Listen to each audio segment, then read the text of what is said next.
Unless you and Joshua have any objections, I'd like to start evacuating the Sorrows. I'm going to need your help, so say your piece. No. Why? Why? Haven't you seen enough of what's going on here to see that the Sorrows don't need to butcher the Whitelegs for a piece of land? What Joshua wants is more than an attack. He wants a slaughter. And he needs more than you and the dead horses to do it. The Sorrows can't be pushed into this. You and Joshua don't have the right to force them into it. Please, consider what I'm saying. I've already explained to them that we're leaving. They've accepted it. What is Joshua going to tell them about being a warrior? What are you going to tell them about how to live with themselves after they got lost in the moment, killed someone who didn't deserve to die? Or does that not matter? Is that just an acceptable consequence if it means holding on to this valley? Maybe there is no place left in this world for mercy. But even if it tramples me into the dust, I will never accept it. And I will never condone it. Joshua must be waiting for it. I'll stay here with the others as I told them.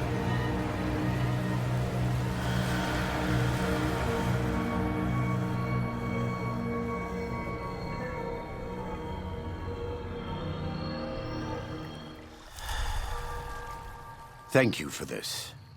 I know Daniel doesn't approve, but destroying the Whitelegs is the only way to ensure the Sorrows can remain in Zion. You and I will lead a group of Dead Horse warriors and Sorrows hunters into 3 Marys from this position. Our objective is to find the Whitelegs leader, Salt Upon Wounds, and prevent him from fleeing.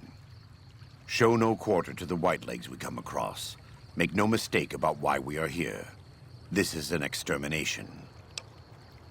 God be with you.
Yeah, Dag.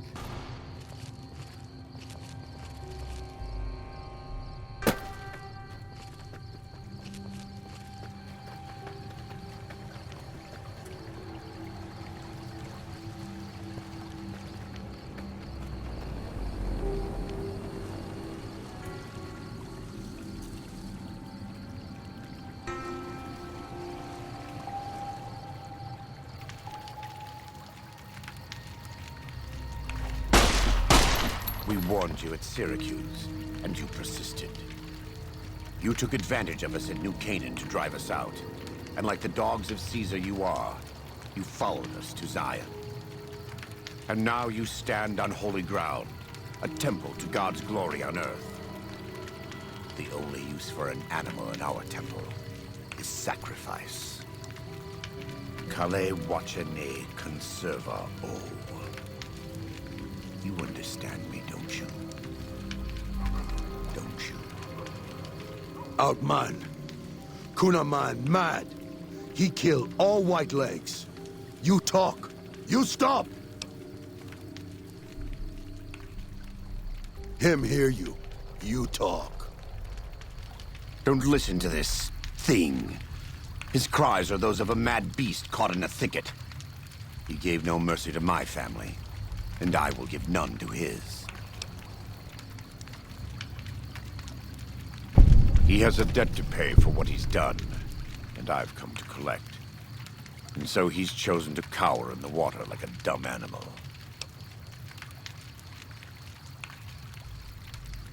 I want to take from them what they took from me, from my family. In this life, I want them to suffer. I want all of them to die in fear and pain. I want to have my revenge against him, against Caesar. I want to call it my own, to make my anger God's anger, to justify the things I've done. Sometimes I tell myself that these wildfires never stop burning, but I'm the one who starts them, not God, not them. I can always see it in my mind, the warmth and the heat. It will always be a part of me. But not today. Go. Get out of here. Go back. Back to the Great Salt Lake.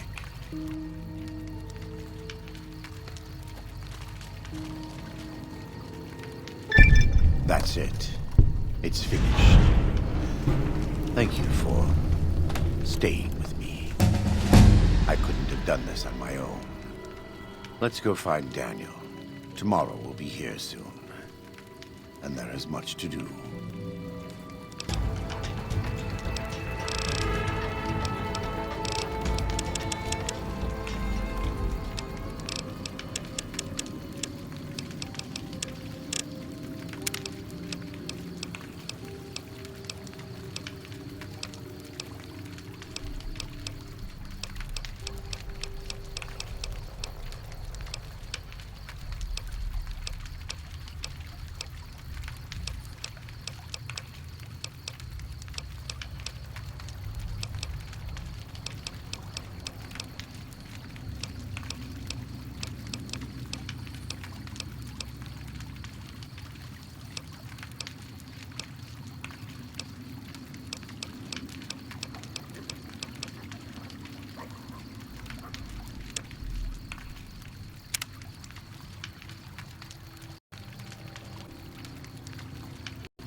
And so it was that the conflict between the New Canaanites and the Whitelegs was finally resolved. The courier's involvement had tipped the scale, shifting the fragile balance of power. Demoralized by the dead horse and Sorrow's attack the courier and Joshua Graham led against them, the Whitelegs retreated to Great Salt Lake. Their days were numbered. Word soon reached the 80s tribe that the Whitelegs' spirit was broken. Their war chief a dim shadow of his former self. By year's end, the 80s would overrun the Whitelegs' camps, scattering the tribe to the winds and claiming the Great Salt Lake for its own. The Sorrows fought beside Joshua Graham and the dead horses, eradicating the threat the Whitelegs posed to Zion. Seeing the courier convince Joshua Graham to spare Salt upon Wounds, the Sorrows learned that retribution could be tempered by mercy. Though he despaired at the Sorrows' loss of innocence, Daniel took some small consolation in the courier's lesson and prayed it would take root. Having helped eradicate the Whitelegs from Zion, the dead horses returned to Dead Horse Point in triumph. They remained neutral toward the Sorrows, but as years went on, there were periods of competitive friction, even violence between the tribes. The new Canaanites, Daniel especially, intervened regularly as mediators, but found it difficult to reconcile the tribes' conflicts. The defeat of the Whitelegs in Zion marked a turning point in the fortunes of the Happy Trails Caravan Company. Every 2 months, the caravan met with the new Canaanites in Zion Valley to trade. Happy Trails soon returned to prosperity. The vigilance of the Sorrows and dead horses in defending southwestern Utah, initially startling to Happy Trails caravans, soon proved a blessing. The tribes united against the 80s, driving them back from Highway 50, and thus opening yet another trading route for Happy Trails caravans. Follows Chalk took the courier's words to heart and decided the big cities of the Mojave Wasteland and NCR were best left unexplored. Though he sometimes dreamed of distant lands, he continued to support his family at Dead Horse Point, and eventually, his wanderlust faded.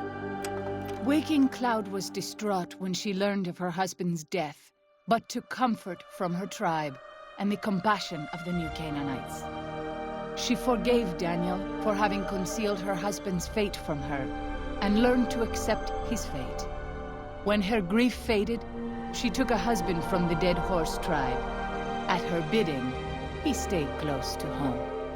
The threat of the Whitelegs ended. Joshua Graham helped the Sorrows and dead horses tend to their fallen comrades and secure Zion.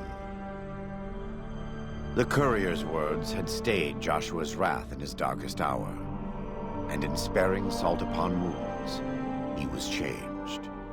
While he continued to advocate militant opposition to the enemies of New Canaan, he sometimes showed quarter to those who crossed his family. Eventually, this new spirit would diminish the myth of the burned man in distant lands. A small price for the peace it brought to Joshua Graham. For years after the defeat of the Whitelegs, Daniel did his best to minister to the Sorrows' spiritual needs. Try as he might, he could not hold back the tribe's increasing militancy and reverence of Joshua Graham. Demoralized, he returned to his family in Dead Horse Point. His failures haunted him for the rest of his days. And with that, the courier walked out of the history of the tribes of Zion and back to the gathering storm of the Mojave Wasteland.